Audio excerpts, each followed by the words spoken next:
Jadi namanya pertemanan, namanya interaksi. Kadang-kadang ada hal yang tidak sesuai di hati. Terkadang seorang berbuat zalim kepada kita, terkadang kita masalah sama dia.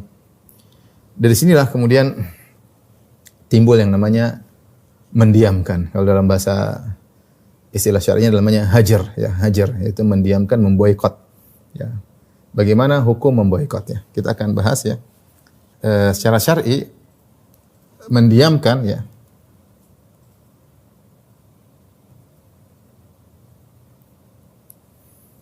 Mendiamkan ya, ini ada beberapa istilah ya. Ya, ada namanya dalam istilah syar'i bisa namanya al-hajar ya. Ya. Kemudian juga misalnya at-tadabur, saling balik belakang, atau at-taqatu ya. Saling memutus hubungan, ya, ini semua makna yang sama. Ya.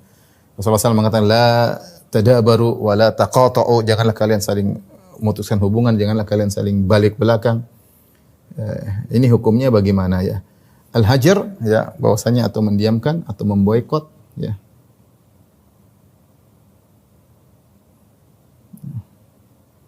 Secara umum ada dua model ya, dua model. Yang pertama mendiamkan karena urusan duniawi. Karena urusan duniawi. Karena dia ngejek kita misalnya ya. Karena dia ada masalah dengan kita, masalah duniawi intinya ya, salah paham apa yang. Yang kedua mendiamkan karena agama ya. Adapun mendiamkan karena agama ya. Ini utara kita yang pertama, ini yang kedua ya. Mendiamkan karena agama artinya kita memboikot seorang karena dia melakukan maksiat atau melakukan bid'ah ya. Itu mendiamkan karena agama, yaitu memboikotnya ya, memboikotnya karena ia bermaksiat atau melakukan bid'ah. Bid'ah, maka ini tidak ada batasannya ya. Tidak ada batasannya, tergantung maslahat.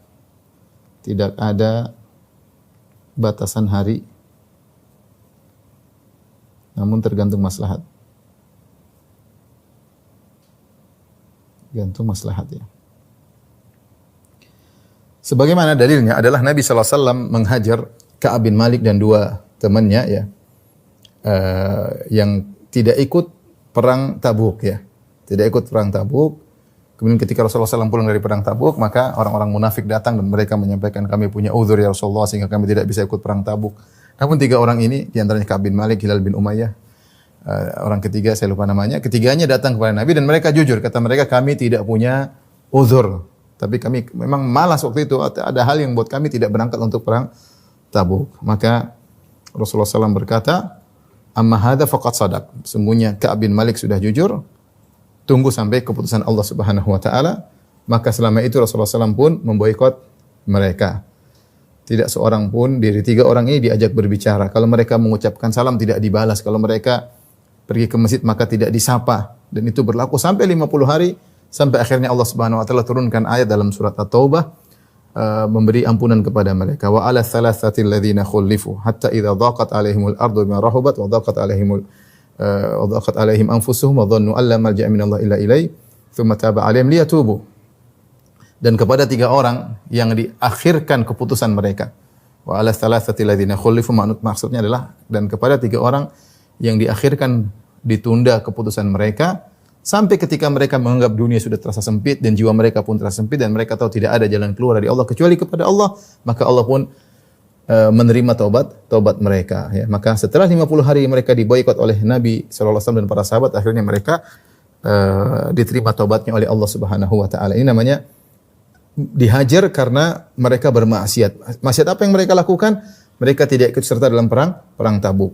Dan ini dijadikan dalil oleh para ulama bahwasanya kita boleh memboikot seseorang jika dia melakukan maksiat dan dia tidak meninggalkan maksiat tersebut, atau dia melakukan bid'ah dan dia tidak mau meninggalkan bid'ah tersebut. Kita boikot mereka, boikot dia sampai dia sadar. Namun perkara ini tentunya seperti saya katakan tadi tergantung maslahat. Tergantung maslahat. Kalau kita memboikot, misalnya memboikot anak kita atau memboikot kakak kita, memboikot adik kita, memboikot teman kita, dan kita berharap kalau kita memboikot tersebut dia akan sadar, maka lakukanlah boikot. Kita diamkan sampai dia sadar, dia ngerti bahwasanya dia salah. Tapi kalau kita boikot, kita diamkan, dia tambah parah, maka jangan diboikot. Karena masalah hajrul mubtadi atau hajrul asi, memboikot, mendiamkan pelaku bid'ah atau memboikot, mendiamkan pelaku maksiat, ini termasuk dari an-nahyu anil munkar, termasuk dari ingkarul munkar, termasuk dari mengingkari kemungkaran, dan para ulama sepakat bahwasanya mengingkari kemungkaran dibangun di atas maslahat. Jika seorang melakukan pengingkaran terhadap kemungkaran, ternyata kemungkarannya semakin parah, maka jangan dia lakukan. Ya, jangan dia lakukan. Tapi kalau dia mengingkari kemungkaran, kemudian kemungkaran semakin berkurang, maka wajib untuk dia mengingkari kemungkaran. Makanya di zaman sekarang ini belum tentu kita bisa mempraktikkan hal ini. Contoh, misalnya ada anak kita, ternyata dia ketahuan maksiat, kemudian dia mungkin suka apa, terus kita boikot, kita diamkan. Kalau dia kembali, alhamdulillah, silakan kita boikot anak, meskipun anak kita yang kita cintai. Tapi kalau kita boikot, ternyata dia malah pergi, dia malah ketemu dengan teman-temannya yang nakal, semakin parah, maka jangan diboikot. Maka ini perlu fikih memboikot pelaku maksiat, melihat maslahat dan mudarat. Ya. Dan praktek memboikot pelaku maksiat ini tidak ada batasannya. Selama dia belum tobat, kita boleh memboikot dia selama-lamanya, nggak ada masalah. Misalnya ada orang jengkel, dia bilang saya tidak mau bicara sama dia. Kenapa? Dia adik saya tapi dia praktisi riba. Saya tidak mau ngomong sampai mati. Misalnya, kalau secara hukum syar'i boleh-boleh saja. Tetapi kembali kepada ada maslahat atau tidak. Jangan-jangan dia tidak diajak ngomong sampai seumur hidup, ternyata dia tambah parah, adiknya tambah parah, maka seorang harus cerdas dalam hal ini untuk mendiamkan, memboikot pelaku maksiat, pelaku bid'ah, harus melihat maslahat dan mudarat. Sebagaimana ingkarul munkar, mengingkari kemungkaran dibangun di atas maslahat dan mudarat. Tidak semua kemungkaran lantas kita ingkari tanpa menimbang maslahat dan mudarat. Ini model boikot yang pertama. Model boikot kedua, yang ini yang dimaksud dalam pembahasan kita, ya, mendiamkan karena urusan duniawi. Ya, ini aturannya tidak boleh lebih dari 3 hari. Tidak boleh lebih dari 3 hari.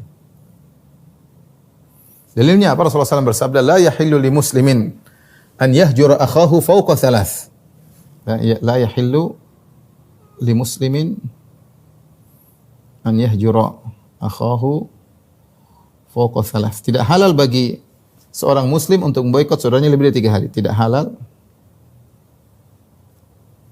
boikot atau mendiamkan lebih dari 3 hari. Ibu-ibu ingat ya, tidak boleh 3 hari, enggak boleh. 2 hari boleh, sehari boleh, 2,5 hari boleh, 3 hari boleh, lebih dari 3 hari haram, tidak boleh. Kalau boikot mereka ternyata perkara dunia, gara-gara salah ngomong, gara-gara tersinggung di WhatsApp, di grup, gara-gara tidak diundang, gara-gara ngejek, ini semua urusan duniawi, ya, urusan dunia, maka tidak boleh lebih dari 3 hari.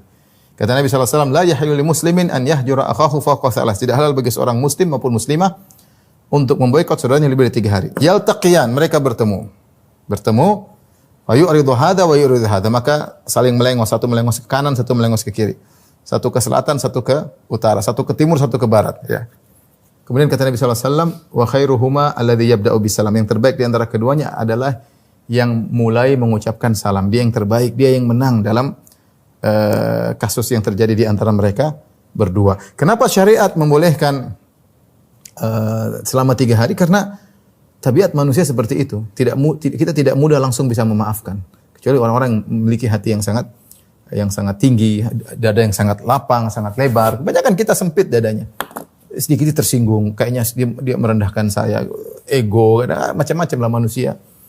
Apalagi seperti model-model kita atau sebagian kita mudah tersinggung, sehingga dadanya sempit. Kalau dadanya sempit, cepat marah. Tetapi boleh marah 3 hari, nggak apa-apa. Boikot salam nggak dijawab boleh, tapi cuma 3 hari. Kalau sudah lebih 3 hari, harus selesai. Siapa duluan-duluanan yang duluan selesai? Entah kirim salam lewat WA atau telepon, nggak apa-apa, segera. Itu yang kalau tidak maka mereka terjerumus dalam perkara yang haram. Nah, inilah yang kita bahas tentang bagaimana hukum mendiamkan saudara, ya, karena urusan duniawi lebih dari 3 hari karena dendam, ya.